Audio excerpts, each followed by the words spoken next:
So Chris Godwin will remain a Tampa Bay Buccaneer. It's a good day in Tampa Bay, but there's interesting things to talk about, not just with Godwin the player, but also a player getting franchise tagged for a second straight year and all of that stuff. I also wanted to touch on, and we're going to start out the video with this, let's do some film. Let's watch some film, and let's kind of just talk about how good Godwin is as a player, and I think that that's an important thing to talk about here. It really will show, why Tampa Bay wants to keep this guy, because the reality is, if he did hit the open market, there would be 32 teams making him an offer, 32 teams at least looking into him and considering if they wanted to add him to their team, because he can play in any system. He's just a fantastic wide receiver. So let's start off with something like this. One thing that just jumps out at you on tape when you're watching Godwin is his physicality. He's a really physical wide receiver, and he doesn't necessarily look like one. He's not this, super tall giant guy. He's 6'1",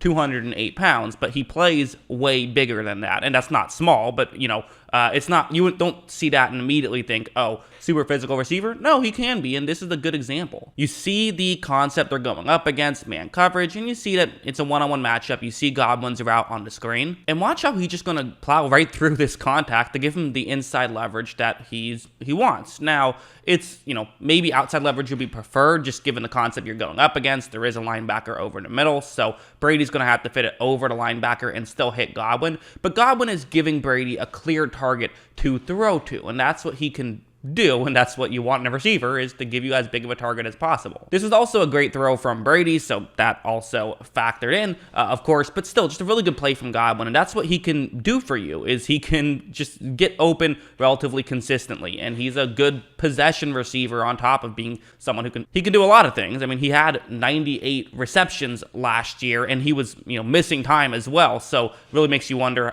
how many he would have ended up with had he played the full 17 games, and a big chunk of it is because of just stuff like that. There's also things like this, like the screen game was a real big aspect of the Bruce Arians offense, and really Godwin did a lot well. He blocked well when he was asked to do that, but also when he got the ball, he could, he's really dangerous in open space. Him and Deebo Samuel are very similar type players of these, guys you don't necessarily look at and think physically intimidating, but they kind of move in similar ways. Watch how when Brady takes a snap, he's going to hit Godwin, and look at what Godwin's able to do with the football and pick up a big chunk play right there. And that was that's a legitimate part of the Buccaneers offense. Just, hey, throw the ball to Chris Godwin and let him try and pick up a first down. So that's definitely something that he brings to the table, is the screen game, not necessarily just in catching the ball, but also in blocking. He does both very well. Also, I think this play is probably the best aspect of Godwin's game. He really can crush his zone coverage, and a big way he does it is through route running. So you see the concept they're going up against, it is zone, and you see Godwin's routes. He's going to be crossing over the middle. That's what he's going to do.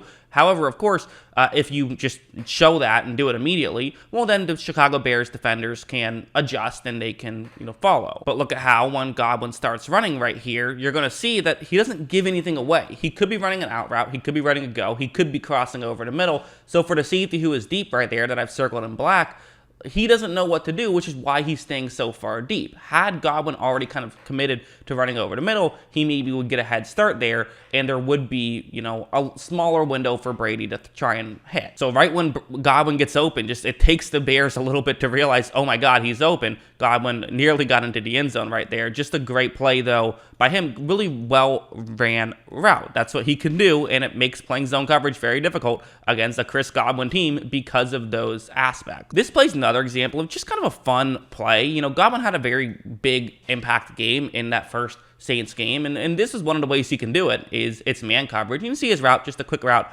over the middle right here, kind of underneath. These are very simple routes, and typically, the reason why slot receivers tend to be the ones who run this route is because historically, slot receivers aren't your most talented receivers. It's not the most difficult route. It's usually kind of more of like a check down type of route, but Godwin's going to be a little bit fancier in how he runs it. Watch how Godwin is going to just, sort of fake as though he's stopping right there, and this is going to fool the defensive back who's trying to cover him. So when Godwin starts back up, he just gets wide open, and that's an easy throw for Brady to make, and then Godwin does a great job after the catch of even stiff-arming someone and just making a great play by Chris Godwin. And again, that's kind of what he brings to the table, is things like that. He can make the simple stuff even more simple, and kind of on the typical routes where you see that and say, okay, maybe you'll gain a little bit. He can turn it into actually an explosive play out of almost nothing. Speaking of explosive, let's go over to this one now, because this is a good example of he's explosive. He can get up to a top speed very quickly, which is obviously a very important aspect of being a wide receiver, is getting up to that top speed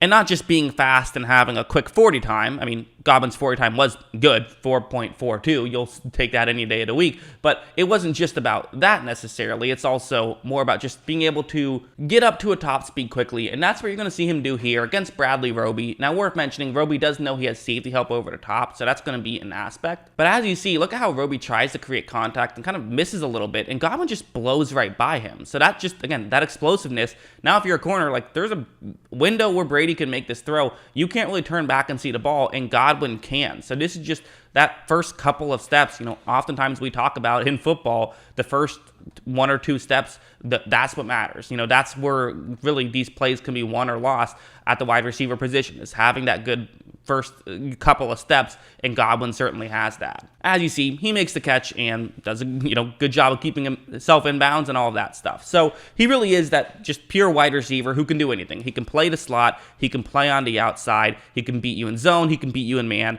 There is no real flaw in his game. He is a do-it-all receiver. He can even block well and run screens well. So there's, watching the tape, there's really not much to dislike about Chris Godwin. So yeah, I mean, listen, it's interesting. So I think some people are maybe confused about, wait, you can get franchise tagged for a second year? You can. The way it works, though, is what your salary is instead of just the typical franchise tag it would be for that position, you in your second year, it's 120% of what you made the previous year. So for Godwin, he made $15.9 million last year. Now he's making over $19 million this year. So he's still making some decent money, but it's interesting because you look at most projections on what he would get at, if he hit the open market, and it'd be pretty close to around $20 million. So for Tampa Bay, you're getting now multiple extra years out of a Chris Godwin than you typically probably would have been able to get, or at least you would have had to get at a higher cap rate because of the franchise tag. And this is why star players are not a fan of the franchise tag, and why some guys do not want to play on the franchise tag. Now, it should be mentioned, as of recording this video, we have, that's the headline, is that he's going to be tagged. There is a chance that Chris Godwin does not get franchise tagged. Chris Godwin instead gets signed to a long-term deal. That also could happen by the 4 o'clock deadline today, as when I'm posting this video on the 8th. That's when the deadline is. So that's possible. It could just simply be that they're going to eventually get that long-term deal. Godwin's going to say, listen, I want to get some more guaranteed money. Or maybe he's going to say, you know what, I'm making a decent amount of money now. Next year, if you franchise tag me, it'll be about 23, 24 million, somewhere in that range. So, and yeah, you can keep franchise tagging. There's no rule against it. But of course, the concern is like the Allen Robinson thing, right? Where the Bears franchise tag Allen Robinson, then Robinson has a down year, and now he's probably not going to get as much money as he would have had he just signed a long-term deal that offseason. So that's always the concern. But at the same time, from a football perspective, this is the correct decision. You're saving money, really, by doing it. So that's the first aspect. And the second aspect of this is just that you're keeping a good player on the roster. If you watch the channel, you know how much I talk about how I believe wide receivers are the second most important position in football, just behind quarterbacks. I think having good wide receivers matters so much. And having Mike Evans and now having Chris Godwin as a great 1-2 punch, that's just going to make the team much better for whoever ends up being quarterback. They still need to figure out the most important position, but at least you have that good wide receiving core, and if you can find a good third option, whether that's someone on the roster or maybe a mid-round draft pick, that can be, keep what you're good at.